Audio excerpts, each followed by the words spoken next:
I stepped into the Grand Meridian Ballroom with Vanessa beside me and Lily a few steps ahead. We were here for my company's anniversary celebration, and tonight mattered because everything I had built was supposed to lead to this moment. Golden lights filled the room. Music drifted through the crowd. Investors, executives, and employees smiled as I walked past them. "Congratulations, Ethan," one of them said. "Thank you," I replied. The words came easily. They always did. Vanessa squeezed my arm. "You deserve this night," she said. I glanced at her and smiled. "Let's get through the speeches first." She laughed softly. For anyone watching, we looked like the perfect family. That illusion lasted less than 10 minutes. I finished greeting a group of guests and turned to find Vanessa. She wasn't beside me anymore. Neither was Lily. I spotted Vanessa near the balcony doors. She slipped outside and pulled the door almost closed behind her. Almost. A narrow gap remained. I wasn't trying to spy on anyone. I simply walked toward the balcony because I thought she wanted to talk before the ceremony started. Then I heard Ryan's voice, "My half-brother." I stopped immediately. "Everything is almost ours," Vanessa whispered. The words hit harder than any shout. Ryan laughed. "He still doesn't suspect anything?" "Not even a little." My hand tightened around my glass. Vanessa continued speaking. "Ethan trusts people too much. That's always been his weakness." Ryan laughed again. "No, it's been our advantage." They both laughed. I stood frozen beside the door. The city lights stretched across the skyline beyond them, but I barely noticed. Every word felt heavier than the last. "Once tonight is over," Vanessa said, "the final step becomes easy." "And Ethan?" Ryan asked. Her answer came instantly. "He's just a stepping stone." For a second, I thought I had heard wrong. I wanted to believe I had heard wrong. But silence followed, then more laughter, the kind people share when they think they've already won. I stepped away before they saw me. My heart should have been racing. Instead, everything became strangely calm. The puzzle pieces finally fit together. The distance, the secret calls, the sudden praise Ryan kept receiving from my family. The answers had been in front of me for months. I had simply refused to look at them. The ballroom doors opened behind me as guests moved toward the stage area. The ceremony was starting.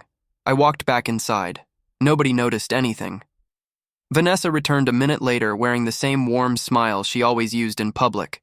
If I had not heard the conversation myself, I would have believed it. That was the frightening part. The host welcomed everyone and invited our family to the stage. Applause filled the room.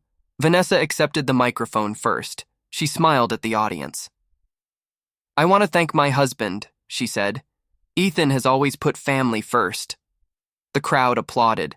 I looked at her face. Only minutes earlier, I had heard her call me a stepping stone. Now she was calling me devoted. The contrast was so sharp, it almost felt unreal. "He works harder than anyone," she continued. "Everything he does is for us." More applause followed. I stood beside her without speaking. A strange thought crossed my mind. The people cheering for her words would never know what she had said outside. Not unless I told them, and I wasn't going to. Vanessa handed the microphone back to the host. Then Lily stepped forward. My daughter smiled brightly. For one dangerous moment, hope returned. Maybe she didn't know. Maybe she wasn't involved. Then she lifted the microphone. "I also want to thank someone special." The room grew quiet. I watched her face. She looked excited. "Proud, happy." "Ryan," she said. My stomach twisted. She pointed toward him in the crowd. "Thank you for always being there for me." The audience turned to look. Ryan smiled. Lily continued. "You've been the father figure I always needed." Silence exploded inside my head. Hundreds of people stood around us. Nobody moved. Nobody objected. Nobody even looked uncomfortable for more than a second. Ryan placed a hand over his chest. "That's very kind of you, Lily." Cameras flashed. Phones rose into the air. The moment was being recorded from every angle. Vanessa looked pleased. Ryan looked victorious. Lily looked grateful. And I stood there watching my family hand my place to another man. The host cleared his throat awkwardly. A few guests exchanged glances. That was all. No one defended me. No one asked if I was all right. The room had already chosen its side. I stepped forward. Vanessa noticed immediately. A small smile appeared on her face. She expected anger. She expected an argument. Maybe she expected me to beg for respect. Instead, I looked at Lily. "Congratulations," I said. The room went quiet. Then I turned toward Vanessa. "I hope you get everything you wanted." Her smile weakened, only slightly, but I saw it. I reached beneath my sleeve and unclasped my family watch. The metal felt cool against my skin. My grandfather had worn it, then my father, then me. For years, I believed it represented loyalty. Standing on that stage, I wasn't sure what it represented anymore. I walked to the center table. Guests whispered around me. "Ethan?" Vanessa asked. I placed the watch on the table. "What are you doing?" "I'm done carrying things alone." The whispers grew louder. Ryan's smile disappeared. That was the first honest reaction I had seen from him all night. I picked up a folder resting beside the presentation materials. Inside were documents prepared for a future share transfer announcement. Not anymore. I opened the cancellation page, then I signed my name. Slowly, clearly, publicly. The scratching sound of the pen seemed louder than the music. Vanessa's face lost color. "Ethan." I closed the folder. "That's enough." The room fell silent. Even the band stopped playing. I left the folder beside the watch. Then I stepped off the stage and headed toward the exit. Ryan finally spoke. "You're making a mistake." I looked at him. No. The room stayed silent. I walked through the ballroom doors without looking back. My phone rang before I reached the elevator. I looked at the screen. My lawyer. I answered immediately. "Oliver?" His voice sounded tense. "Ethan, you need to see what Ryan filed against you this morning." I stood outside the ballroom with Oliver on. The phone and his next words mattered because they threatened everything I had spent years building. "Ryan filed a financial misconduct complaint against you," Oliver said. I stared at the dark elevator doors. What exactly did he file? Documents showing money transfers from company accounts. I closed my eyes for a second. They're fake. "I know." The certainty in his voice helped. The accusation itself did not. "Send everything to me," I said. The hallway became silent after I spoke. "I'm already doing that," Oliver replied. I ended the call and looked down at my phone. The first notification arrived before I reached the parking lot, then another, then 10 more, then hundreds. My name was everywhere. People who had never met me suddenly knew exactly what kind of man I was, or at least they thought they did. I opened social media. The first headline appeared immediately. "Corporate CEO accused of stealing company funds." The second was worse. "Business tycoon's family speaks out." My thumb stopped moving. Family. Not business partners. Not competitors. Family. I clicked.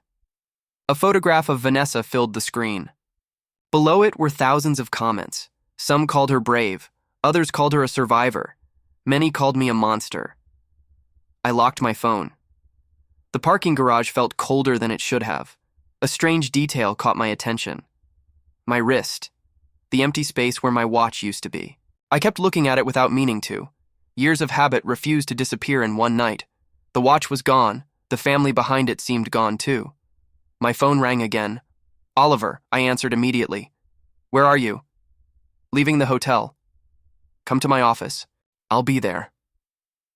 His tone told me this was no longer just a family problem. It had become a legal war. I arrived at Oliver's office 40 minutes later. He was waiting beside a conference table covered with documents. The room smelled like coffee and printer ink. Neither smell was comforting. Oliver slid a folder toward me. "Look." I opened it. Bank statements, transfer records, approval forms. At first glance, everything looked real. That was the problem. Someone had invested time into creating them, a lot of time. Most people won't spot the errors, Oliver said. They aren't supposed to. He nodded. Exactly. I turned another page, then another. The deeper I looked, the more obvious the setup became. Some dates were impossible. Several signatures were copied. Numbers repeated in places they shouldn't. Someone expected public opinion to move faster than facts. So far, they were right. Oliver opened his laptop. There's something else. I looked up. He pressed a key. A list of leaked emails appeared on the screen. My stomach tightened. Private information, family schedules, personal conversations, internal company discussions. Things only a handful of people could access. Someone leaked all of this? I asked. Yes, from inside my circle. Yes. The room became very quiet. Betrayal looked different when printed on paper, more organized, more permanent. I studied the emails. Every leak damaged me. Every leak protected Ryan. None of that felt accidental. Oliver folded his arms. The source had access to your private life. I nodded slowly. I know. He watched me carefully. Do you suspect someone? I thought about Vanessa. I thought about Ryan. I thought about Lily standing on that stage. I suspect several people. The office remained silent after I answered. My phone vibrated again. Another notification, another headline, another attack. This time I opened it. A live stream was starting. Vanessa. I clicked. She appeared on screen immediately. Her eyes looked red. Her voice sounded soft. If I didn't know the truth, I might have believed her. None of this is easy for me, she said. Thousands of comments appeared beneath her video. Support, sympathy, praise. She continues, stay strong. You're brave. We believe you. My jaw tightened. Then Ryan appeared beside her. Not by accident, not casually, deliberately. He placed himself exactly where every viewer could see him. I've always tried to help this family, he said. No matter what happened, I wanted peace. I almost laughed. The performance was impressive. Ryan looked calm, reasonable, protective. Everything he had never been. More comments flooded the screen. People praised him. People thanked him. People called him a hero. The villain and hero had switched places overnight, at least publicly. Oliver looked at me. You could respond. I watched the live stream continue. Vanessa nodded while Ryan spoke. Lily appeared briefly in the background. The image lasted only seconds. It was enough. The audience immediately sided with them. A happy daughter. A brave mother. A supportive uncle. The picture practically sold itself. No, I said. Oliver frowned. You need a statement. Not yet. The room became still. Why? Because I don't have everything. He understood immediately. A weak defense would only help them. Incomplete facts would become new targets. I needed truth, not noise. The live stream ended. The damage remained. A few minutes later, Oliver escorted me into another conference room. Someone was already waiting inside. A woman sat quietly at the far end of the table. Sophia Sterling. I recognized the name immediately. Most people in business circles would. She stood as I entered. For a moment, I expected suspicion, judgment, accusations. Everyone else seemed eager to offer them. Instead, she simply extended her hand. Mr. Brooks, Sophia. We shook hands. Her expression remained calm, not friendly, not hostile, just calm. That alone felt unusual. She sat down.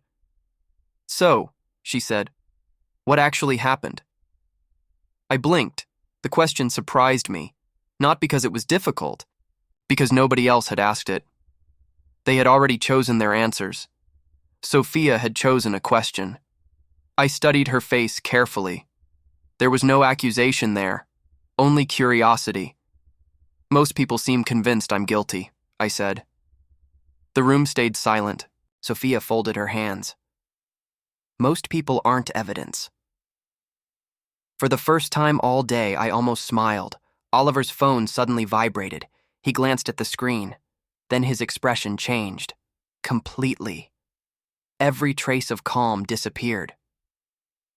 My stomach tightened immediately. "What is it?" I asked. Oliver looked up from the message. "The account used to create the forged documents has been identified." The room froze around his words. "Whose account?" I asked. Oliver stared at the screen for one long second. Then he met my eyes. It was registered under Vanessa's name. I sat across from Victor Hale in the board conference room, and the outcome of this meeting mattered because everything I had built could disappear before sunset. The long table felt colder than usual. Folders covered every seat. Screens displayed investigation reports. Every document seemed designed to erase years of work. Victor folded his hands. "The board has serious concerns, Ethan." I looked at him calmly. "I understand." The room became quiet after I spoke. Victor nodded. "Financial misconduct allegations, public controversy, investor pressure. This company cannot ignore any of it. Neither could I. That was the problem. The lies were fake. The damage was real." I glanced at the reports spread across the table. Numbers, statements, accusations. Every page carried my name. None carried the truth. Victor slid another folder toward me.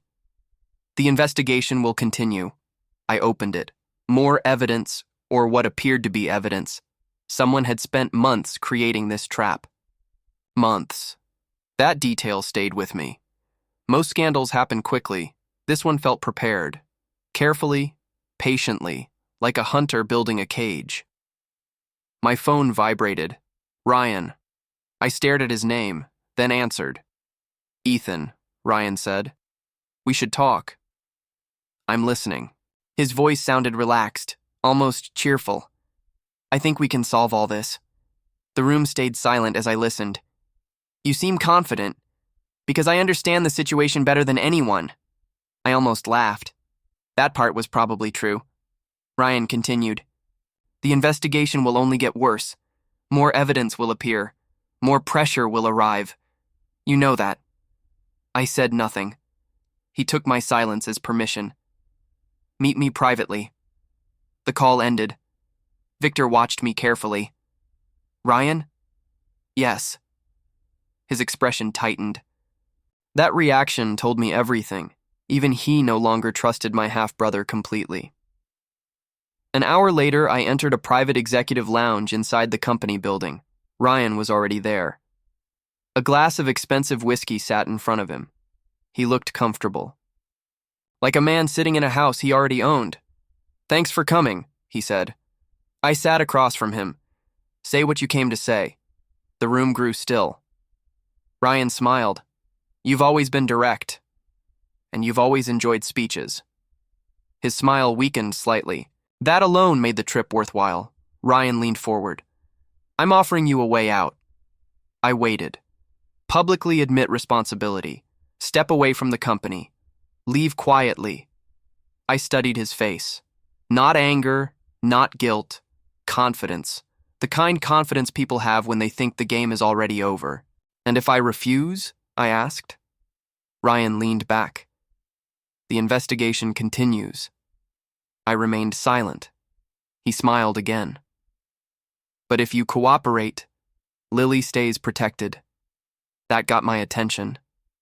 Ryan noticed immediately. There will be no media attacks against her. No questions. No scandal connected to her name. I looked away for a moment. Toward the city outside the windows, thousands of people moved through their day. None knew my future was being negotiated inside this room. Ryan continued speaking. "You're her father. You should care about that." The irony almost made me laugh. Ryan using fatherhood as leverage, Ryan using Lily as a shield. I kept my voice calm. "What exactly are you threatening?" The room became noticeably quieter. Ryan spread his hands. "I'm offering mercy." Mercy. Interesting word, especially from the person causing the damage. My eyes landed on a tablet resting beside him. Its screen suddenly lit up. A new message appeared. Ryan didn't notice. He was too busy enjoying himself. The message remained visible. I read it accidentally. Everything changed. The sender's name wasn't visible. The text was, "He's still trusting the family angle. Keep pushing Lily." Another message arrived. "Make him choose between the company and his daughter." My stomach tightened. Ryan finally noticed where I was looking. He grabbed the tablet immediately. Too late. I had already seen enough. A few minutes later, another notification appeared briefly before the screen locked. "Useful sacrifice." Only 2 words, but they explained everything. The public version of Ryan called me family. The private version called me a sacrifice. There it was, another mask slipping, another crack in the performance. Ryan smiled again. "You know I'll always care about family." I almost admired the confidence required to say that sentence. Almost. Instead, I stood. "I've heard enough." The room went silent. Ryan's smile faded. "Think carefully, Ethan."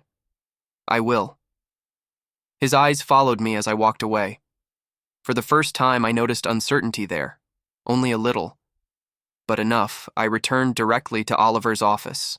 He listened carefully while I described everything, especially the messages. Oliver leaned forward. "Can you prove what you saw?" "Not yet." He nodded. That answer frustrated both of us. Evidence mattered, suspicions did not. A few hours later, another board meeting began. Victor sat at the head of the table. Investigators presented timelines, financial records, submission dates, technical reports. Then something unexpected happened. One investigator paused. The room became very quiet. Victor frowned. "What is it?" The investigator adjusted several documents. "We found a problem." I sat forward. Ryan, connected through video conference, suddenly looked less comfortable. Victor spoke again. "What problem?" The investigator pointed toward a timeline displayed on the screen. "The complaint evidence appears to have been submitted before the alleged financial activity occurred." Silence crashed into the room. Nobody moved. Nobody spoke. I stared at the screen. The dates were clear. Impossible. The evidence existed before the crime it supposedly proved. Victor's expression hardened. "Explain." The investigator swallowed. "Someone prepared this material months in advance." Twist number 1. The trap had not been created recently. It had been planned. Carefully. Deliberately. Months earlier. Ryan's video feed remained visible. For the first time since this nightmare started, I saw genuine concern in his face. Only for a second. Then it vanished, but I had seen it. That was enough. The meeting ended with no resolution. The investigation continued. The board suspended several decisions. My position remained uncertain. Everything remained uncertain. Later that evening, I sat alone in Oliver's office, reviewing the timeline again. One detail refused to leave my mind. Preparation. Months of preparation. Months of access. Months of information. Whoever planned this needed something very specific. Not company records, not public documents, private details, family details, schedules, messages, conversations, the kind of information stored inside a home. Oliver stared at a report arriving on his computer. His expression changed slowly, then completely. I recognized that look immediately. Another discovery. Another piece of the puzzle. "What is it?" I asked. Oliver looked up. His voice was unusually quiet. "We found something about the person coordinating the operation." I put down the documents. The room felt smaller. Oliver swallowed once. Then he delivered the answer. "The planner had access to your family's private records." I sat across from Sophia Sterling in Oliver's office, and this meeting mattered because my reputation was collapsing faster than the investigation could uncover the truth. My phone would not stop vibrating. Every few minutes, another headline appeared. Another accusation. Another opinion from someone who had already decided I was guilty. I stopped checking. There was no point. The internet had turned me into a villain. Facts were moving slowly. Rumors were moving at full speed. Sophia placed a folder on the table. "I found something. I looked at her. Most people offered sympathy. Sophia offered evidence. That difference mattered. What did you find? I asked. The room became quiet. She opened the folder. Ryan's transaction history. I leaned forward. Several pages were covered with highlighted entries. Transfers, shell accounts, consulting, payments. Everything looked ordinary at first glance. Then I noticed the pattern. The same accounts appeared repeatedly. The same amounts moved through different companies. The same names kept returning. Sophia tapped one page. These transactions shouldn't exist. I studied the numbers. Neither of us spoke for several seconds. The longer I looked, the worse it became. Someone had created a maze of fake financial activity, and Ryan appeared in the center of it. Oliver adjusted his glasses. Can you prove the accounts belong to him? Sophia nodded. Most of them. Most, not all. But it was more than we had yesterday. That mattered. Every piece of truth mattered now. I closed the folder. Slowly. Ryan had spent months building a story around me. Now small cracks were finally appearing. Not enough to destroy him, enough to weaken him. For now, that would have to be enough. My phone vibrated. Again. This time it wasn't a headline. It was a business message. Then another. Then 3 more. I opened them. Former partners. Former supporters. People who had publicly backed Ryan. The messages surprised me. Several were asking questions. Not accusations. Questions. One asked about conflicting dates. Another asked about missing records. A third asked whether Ryan had explained certain transfers. I read each message twice. Something was changing slowly, carefully. People were beginning to notice inconsistencies. The victory Ryan enjoyed was starting to cost him. Not much, just enough. A few doubts, a few questions, a few cracks. Large collapses. Always started with small cracks. Oliver looked at the messages. They're getting nervous. Good. The room stayed silent after I answered. A small victory. Not enough, but real. A few hours later, I arrived at Margaret Brooks's house. She had requested a private meeting. The request surprised me. Margaret rarely involved herself in family conflicts. When she did, it usually meant something important. She greeted me personally. No reporters, no cameras, no speeches, just family, or whatever remained of it.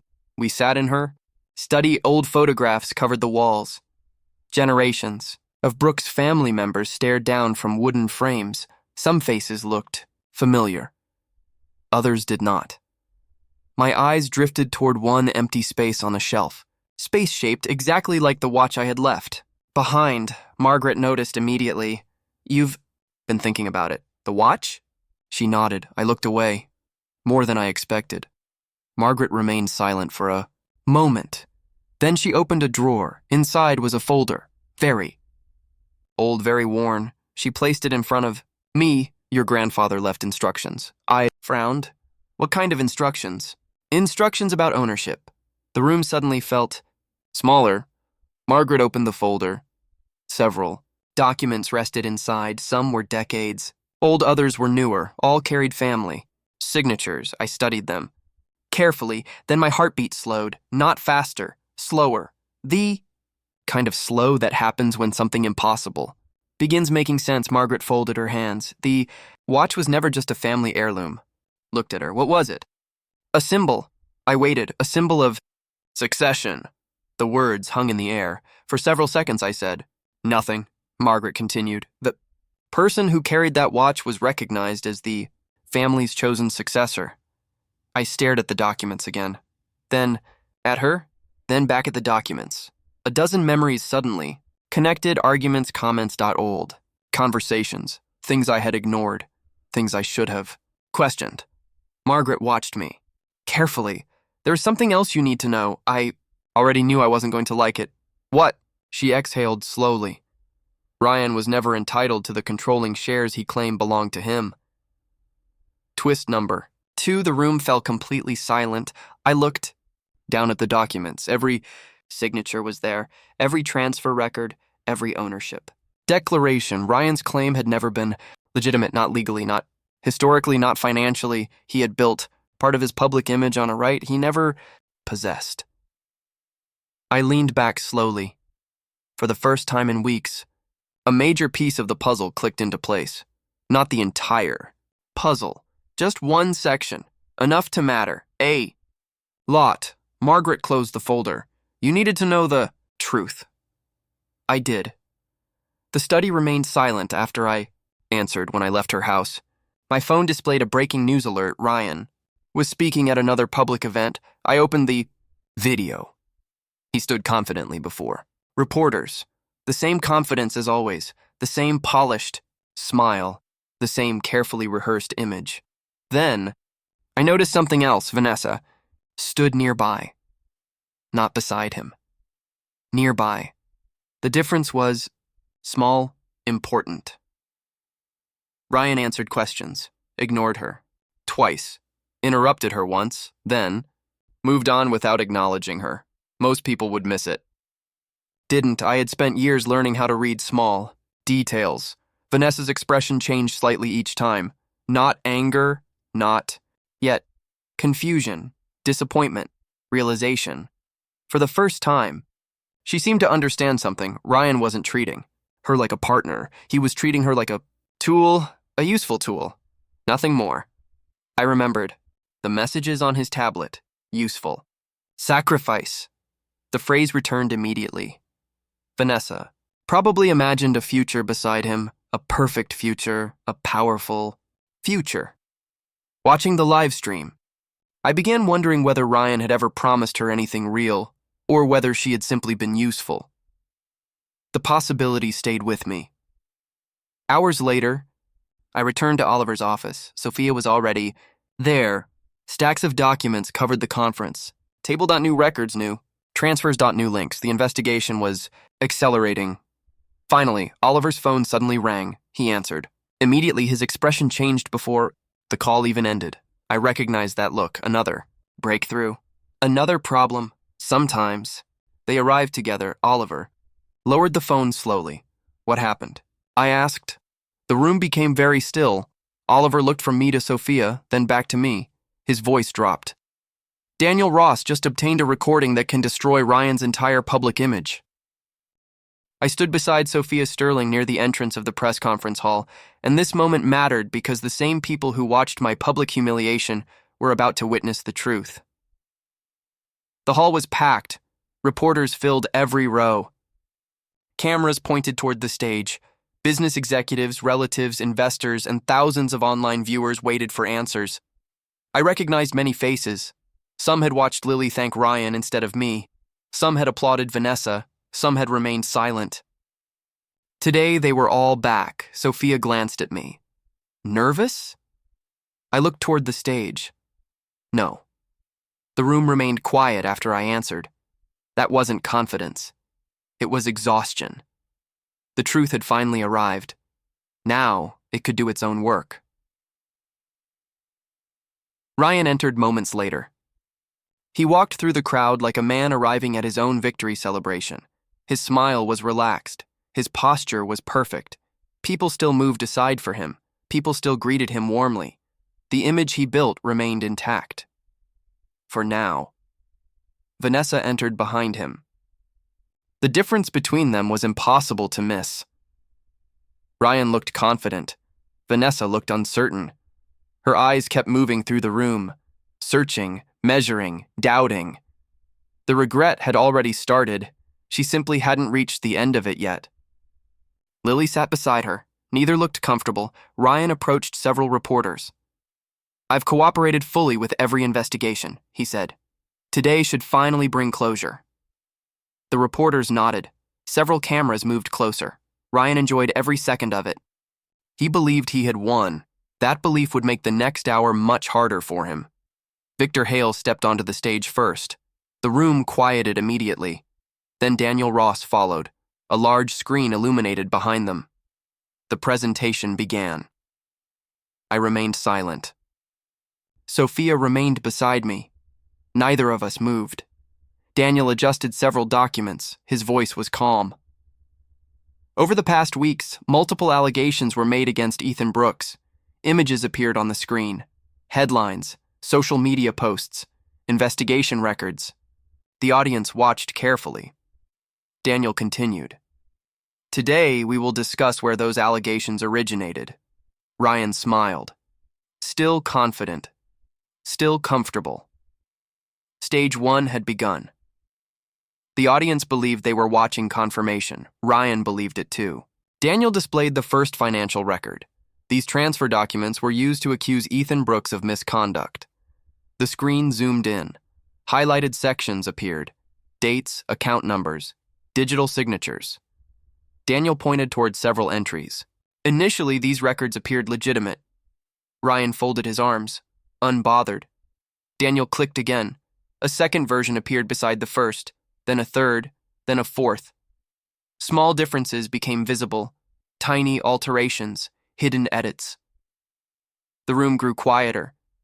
Ryan's smile weakened slightly, only slightly. Daniel continued speaking. Digital analysis confirmed multiple modifications. The audience shifted in their seats. Several reporters started typing. The atmosphere changed. Not dramatically, just enough. The first crack appeared. Then Daniel revealed financial transfers. More records appeared. More account connections. More links. The same names returned repeatedly. The same shell accounts. The same hidden pathways. This time the transactions led somewhere different. Not toward me. Toward Ryan. The room became noticeably quieter. Victor looked toward Ryan. Several executives exchanged glances. Ryan adjusted his jacket, a small movement, a nervous movement, the first sign of pressure. Daniel wasn't finished. Stage 2 had begun. The reveal came slowly, exactly as it needed to. Daniel displayed communication records, messages, emails, archived conversations. Each one connected another piece. Each one narrowed the possibilities. Then the audience saw the message history. The same language appeared repeatedly. Manipulate, pressure, control, redirect. The words looked ugly on a giant screen. They looked even worse attached to Ryan's accounts. The audience stopped whispering. People were listening now. Really listening. Ryan stood. This proves nothing. Daniel looked at him calmly. We anticipated that response. The room froze. A recording appeared on the screen. Audio only. Ryan's voice filled the hall. Clear, undeniable. No editing, no confusion, no escape. The recording continued. Every sentence damaged him further. Every answer exposed another lie. Several reporters stopped typing entirely. They simply stared. Ryan's face lost color. Not much. Enough. Daniel played another recording, then another. The pattern became impossible to ignore. The accusations, the planning, the manipulation, everything connected back to Ryan. The audience finally understood, not because someone told them, because the evidence showed them. Facts were speaking now. Nobody needed a speech. Victor stood. His expression had completely changed. Ryan, do you wish to dispute these findings? Ryan opened his mouth, then stopped. The silence lasted longer than any answer could have. The room noticed. Everyone noticed. Stage 3 had arrived. Collapse. Real collapse. Not dramatic shouting, not theatrical outrage. Something worse. Reality. Ryan's hands trembled slightly. He looked toward Vanessa, then toward Lily, then toward the executives. Nobody moved. Nobody defended him. The exact same silence that once surrounded me now surrounded him. The irony almost felt too perfect. Daniel revealed one final document, the share transfer contract.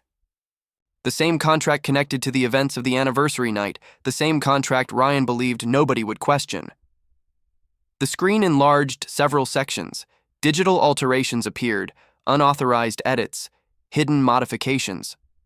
Ryan had changed portions himself. The evidence trail led directly back to him. The audience finally understood everything. The contract wasn't protecting him, it was exposing him.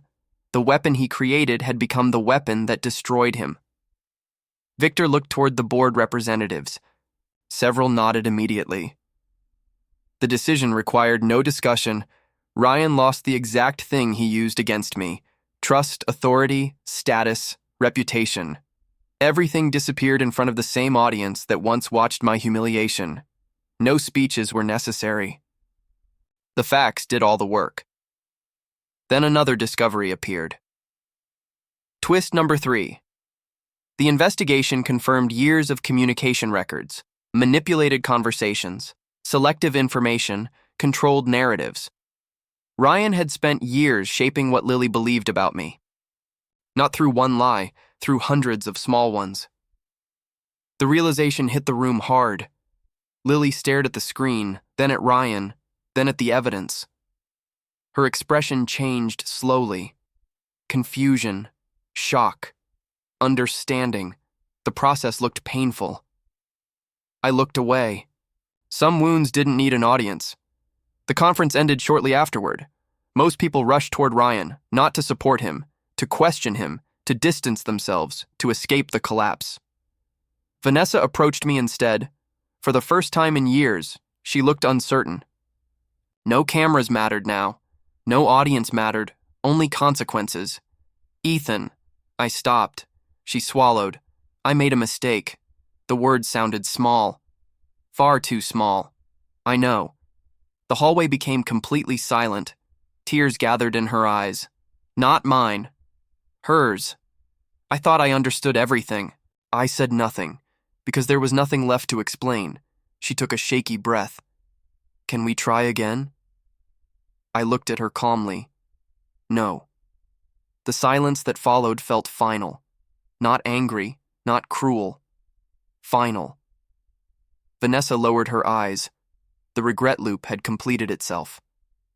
Public doubt, isolation, loss, regret, all earned, all real. I turned away. No speeches, no revenge, no celebration, only closure. Later that evening, I stood beside Margaret Brooks and Grace Sterling in the family gallery. The watch rested inside its display case, its rightful place. I looked at it for several seconds, then stepped back. The empty space on my wrist no longer bothered me. That surprised me. Sophia stood nearby. She had believed facts before power, truth before reputation, character before status. I looked at her.